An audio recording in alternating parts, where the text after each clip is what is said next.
If you're building an RWB kit, you probably need to give yourself at least 6 months for him to send you the kit. And then you need some time to prep it and get it painted. We did this in under a month.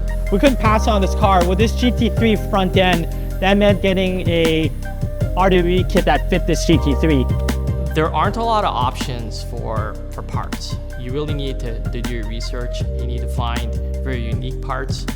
Having access to eBay Motors gives me immediately what's out there in terms of what can be done to a 911 Porsche. I've had to find very unique parts.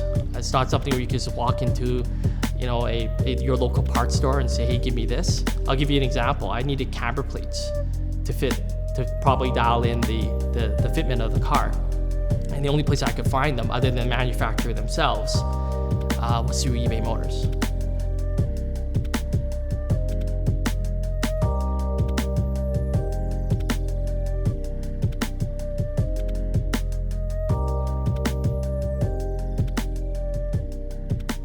So I think one of the most challenging things about building a 997 RWB is getting wheel fitment.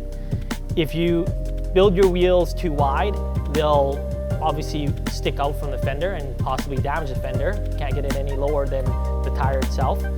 If you do it too narrow, it's gonna look funny. It's gonna look like the bodybuilder who didn't work on his legs.